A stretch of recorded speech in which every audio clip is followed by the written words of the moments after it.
진짜로 성격이 나쁜 사람은 과연 어떤 사람일까요? 이 단어를 들으면 아마 여러분은 영화에서 흔히 보는 대중적인 이미지를 바로 떠올리실 것입니다. 악행을 일삼는 사람이나 화를 잘 내는 사람, 또는 차갑고 잔인한 외모를 가진 사람 같은 이미지 말입니다. 우리는 보통 나쁜 사람이라면 그 얼굴 표정이나 사나운 태도를 통해 즉시 정체가 드러날 것이라고 생각하곤 합니다. 하지만 현실에서 정말로 성격이 나쁜 사람들은 훨씬 더 정교하고 알아차리기 어려운 특징을 가지고 있습니다. 그 이유는 이런 사람들의 대부분이 처음에는 아주 평범한 사람처럼 보이기 때문입니다. 심지어 그들은 매우 친절하고 상냥하며 대인관계에서도 극도로 능숙한 모습을 보이기도 합니다. 여러분은 처음에 그들을 좋은 친구나 믿음직한 동료라고 느낄 수도 있습니다. 그러나 시간이 흘러 친밀감이 깊어질수록 여러분의 마음속에는 불편한 감정들이 생겨나기 시작합니다. 저는 이것을 스스로도 이름을 붙이기 어려운 미묘하고 낯선 감정들이라고 부릅니다. 그러한 감정들은 큰 싸움에서 비롯되는 것이 아니라 그들의 말 한마디나 태도 혹은 아주 사소한 행동들을 통해 조용히 스며듭니다. 사람들은 흔히 한 사람의 본성이 가장 명확하게 드러나는 세 가지 전형적인 상황이 있다고 말합니다. 그것은 바로 그 사람이 화가 났을 때와 개인적인 이익 앞에 섰을 때, 그리고 아무도 자신을 보고 있지 않다고 믿을 때입니다. 오늘은 정말로 성격이 나쁜 사람들이 반드시 하게 되는 5가지 행동에 대해 이야기해보려고 합니다. 만약 여러분 주변에 이런 행동을 자주 반복하는 사람이 있다면 거리를 두는 것을 고려하거나 좀 더 주의 깊게 관찰하고 그 관계에 대해 진지하게 다시 생각해보는 것이 좋습니다. 이것은 상대를 판단하려는 것이 아니라 여러분 자신의 평온함을 지키기 위한 방법입니다. 그럼 지금부터 바로 알아보도록 하겠습니다. 첫 번째 특징은 모든 이야기에서 항상 피해자 역할을 자처한다는 점입니다. 여러분은 모든 이야기 속에서 자신이 항상 손해를 보고 다른 사람에게 부당한 대우를 받거나 상황의 희생양이 되었다고 말하는 사람을 만나본 적이 있으신가요? 이것이 바로 본성이 좋지 않은 사람의 첫 번째 특징이자 가장 정교한 신호 중 하나입니다. 여러분이 더 쉽게 이해하실 수 있도록 구체적으로 설명해 보겠습니다. 이런 사람들은 모든 상황을 교묘하게 틀어서 잘못이 항상 다른 사람에게 있는 것처럼 만들고 자신은 아무런 관련이 없는 것처럼 꾸미는 타고난 재능이 있습니다. 문제를 직면하는 대신 자신의 상처를 방패막이로 삼는 것입니다.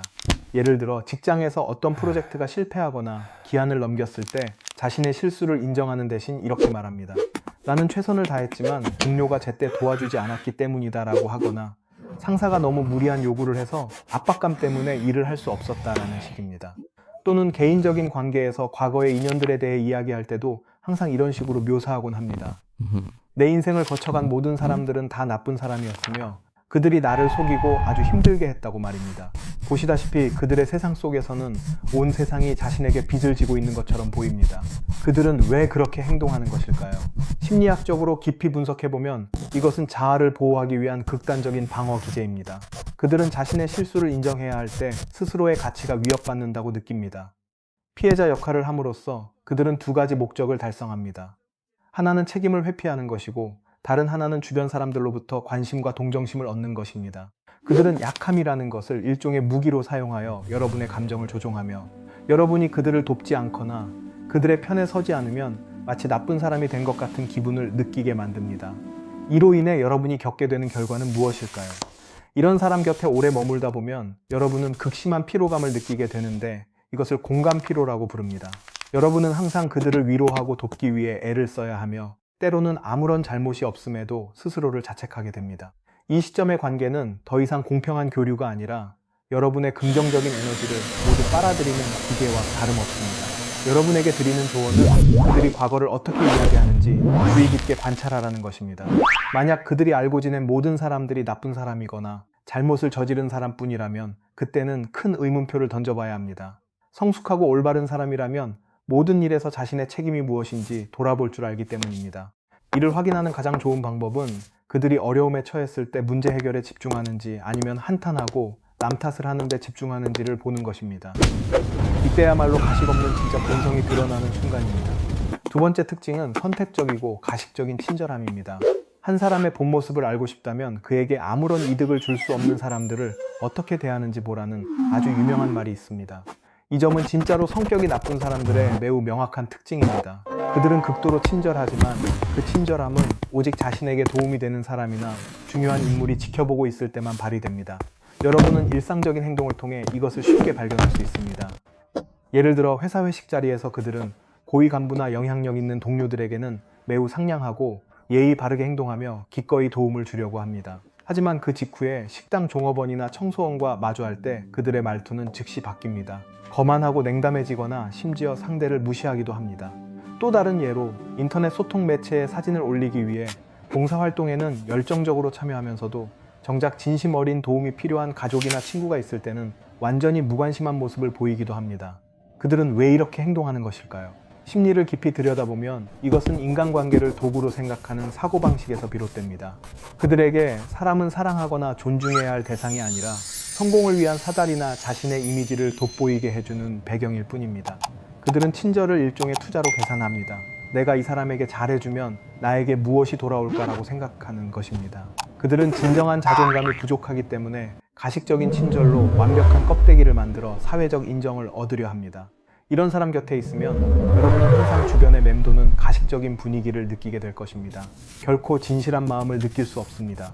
그리고 가장 무서운 점은 언젠가 여러분이 그들에게 더 이상 가치가 없어지거나 여러분이 어려움에 처해 그들의 이미지에 도움이 되지 않을 때 그 친절함이 순식간에 사라진다는 점입니다. 그들은 여러분을 아무런 미련 없이 버릴 것입니다. 그들의 눈에 고장난 도구는 더 이상 곁에 둘 필요가 없기 때문입니다. 상대를 구별하기 위한 조언은 이렇습니다. 여러분이 성공하고 있거나 가치가 있을 때 그들이 대하는 방식을 보지 마십시오. 그들이 자신보다 약한 사람들에게 어떻게 말하는지, 그리고 카메라도 없고 중요한 사람들도 없는 곳에서 어떻게 행동하는지를 조용히 관찰해 보십시오. 사람의 진짜 본성은 친절할 필요가 없다고 생각하는 순간에 나타나는 법입니다. 목적이 있을 때만 친절하다면 그것은 선함이 아니라 타인을 조종하려는 수단일 뿐입니다. 세 번째 특징은 조언이라는 명목으로 여러분의 자신감을 깎아내린다는 점입니다. 다 너 잘되라고 하는 소리야 라든가 나는 성격이 솔직해서 사실대로 말하는 거니까 기분 나빠하지 마와 같은 말을 들어본 적이 있으신가요? 이것이 바로 자존감을 낮추는 조언의 신호이며 진짜로 성격이 나쁜 사람들이 여러분의 정신을 조종하기 위해 자주 사용하는 강력한 무기입니다. 여러분이 겪었을 법한 일상적인 예시를 들어보겠습니다. 예를 들어 여러분이 새로 산 옷을 즐겁게 자랑했을 때 그들은 이렇게 말합니다. 이 옷 색깔이 참 예쁘네 덕분에 굵은 팔뚝이 좀 가려지는 것 같아 라고 말입니다. 또는 직장에서 작은 성과를 냈을 때 축하하는 대신 이런 말을 덧붙이기도 합니다. 축하해, 정말 운이 좋으면 뭐든 잘 풀리는구나.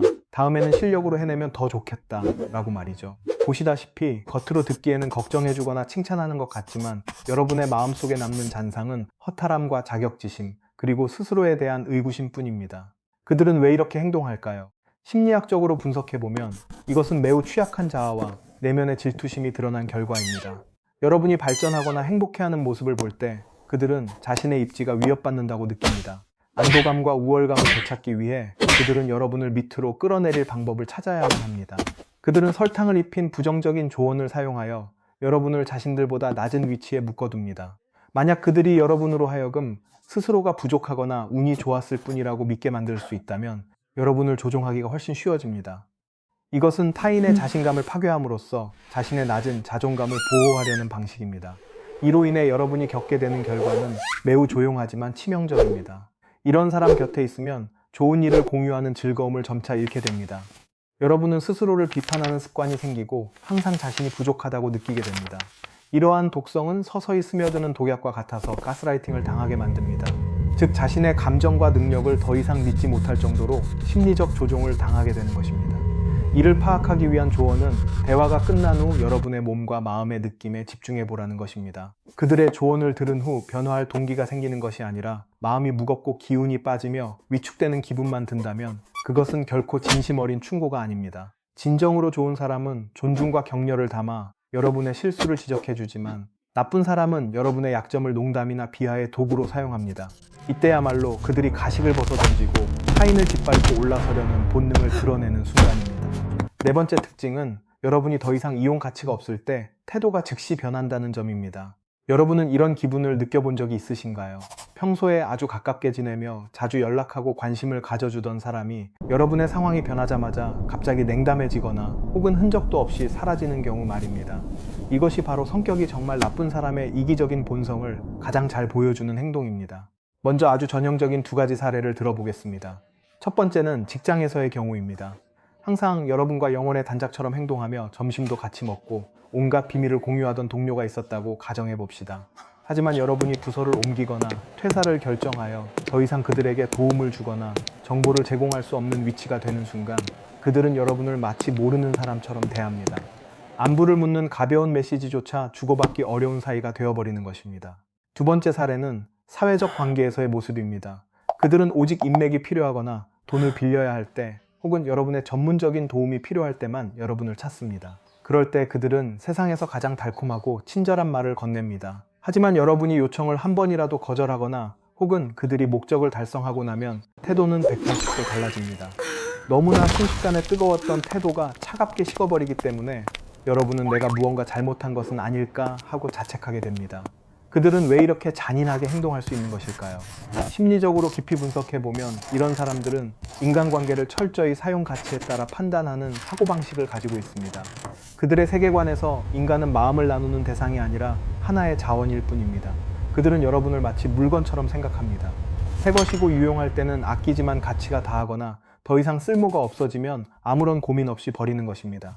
그들은 지속적인 관계를 유지하는 데 필요한 기본적인 공감 능력과 동정심이 부족합니다. 그들에게 이익이 없는 사람에게 친절을 베푸는 것은 시간과 에너지 낭비일 뿐입니다. 이로 인해 여러분이 겪게 되는 결과는 단순히 허탈함에 그치지 않고 배신감이라는 큰 고통으로 다가옵니다. 여러분은 자신이 마치 가격이 매겨진 상품처럼 느껴지고 사람에 대한 신뢰가 심각하게 훼손되는 경험을 하게 됩니다. 주변의 모든 사람들의 진심을 의심하기 시작하며 결국 마음을 닫고 새로운 만남을 두려워하게 될 수도 있습니다. 이런 사람을 일찍 알아보기 위한 조언은 그들의 일관성을 관찰하는 것입니다. 좋은 성격을 가진 사람은 여러분의 지위나 상황이 어떻게 변하든 인간 그 자체에 대한 존중을 바탕으로 여러분을 대합니다. 이를 확인하는 가장 좋은 방법은 그들의 요청에 아니오라고 거절해보거나 혹은 해고를 당했거나 처지가 어려워진 사람들을 그들이 어떻게 대하는지 지켜보는 것입니다.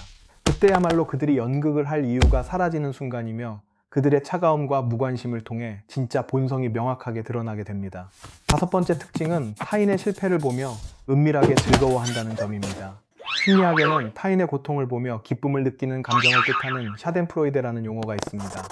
성격이 교묘하게 나쁜 사람들은 여러분이 어려움에 처했을 때 절대로 대놓고 비웃지 않습니다. 오히려 그들은 누구보다 먼저 나타나 위로와 공감을 건네는 사람처럼 보입니다. 하지만 여러분이 주의 깊게 관찰해 본다면 그 관심이 매우 이상한 분위기를 띠고 있다는 사실을 발견하게 될 것입니다. 여러분이 이를 알아차릴 수 있도록 구체적으로 묘사해 보겠습니다. 여러분 주변에 연인과 헤어지거나 상사에게 꾸중을 듣거나 혹은 사업에서 손실을 입는 것과 같은 불행한 일이 생길 때마다 즉시 전화를 하거나 메시지를 보내 아주 상세하게 안부를 묻는 사람이 있는지 떠올려 보십시오. 그들은 여러분을 돕기 위해 묻는 것이 아닙니다. 그들은 실패의 과정을 하나하나 캐내기 위해 묻는 것입니다. 그들은 여러분이 얼마나 고통스러워하고 얼마나 무너져 내렸는지를 듣고 싶어 합니다. 그때 그들의 입으로는 정말 안타까운 일이라며 말할 수도 있지만 그 눈빛 속에는 얼핏 흥분이나 심지어 묘한 안도감이 스쳐 지나갑니다. 그리고 얼마 지나지 않아 여러분의 실패담은 그들이 다른 사람들에게 여러분을 걱정한다는 핑계로 떠벌리는 이야깃거리가 됩니다. 하지만 본질은 여러분의 약점을 널리 퍼뜨리는 것일 뿐입니다. 그들은 왜 이런 무서운 짓을 하는 것일까요? 심리학적으로 깊이 분석해보면 이것은 매우 낮은 자존감과 뼛속 깊이 박힌 질투심의 표현입니다. 이런 사람들은 인생을 승패가 갈리는 게임으로 여깁니다. 즉, 여러분이 성공하면 자신이 지는 것이고 여러분이 실패하면 자신이 이기는 것이라고 생각합니다. 그들은 스스로 행복을 만들어낼 능력이 없기 때문에 타인의 고통에서 에너지를 흡수하여 자신이 여전히 괜찮고 상대보다 높은 위치에 있다고 느끼려 합니다. 이것은 일종의 감정적 기생 심리라고 할 수 있습니다. 이런 사람들을 곁에 두었을 때 겪게 되는 결과는 무엇일까요? 여러분은 위로를 받으면서도 항상 불안함을 느끼게 됩니다. 자신의 상처가 그들의 만족을 위한 먹잇감이 될 것임을 알기에 취약함을 드러내는 것을 두려워하게 됩니다. 더 무서운 점은 그들이 여러분이 계속해서 실패의 늪에 빠져 있도록 은밀하게 영향을 미치거나 잘못된 조언을 건넬 수도 있다는 사실입니다. 그래야 그들이 우월감을 누릴 시간을 더 가질 수 있기 때문입니다. 이것은 여러분이 만날 수 있는 가장 위험한 부류인 겉과 속이 다른 사람의 전형입니다. 여러분에게 드리는 조언은 여러분이 느끼는 그 미묘하고 낯선 감정을 소중히 여기라는 것입니다.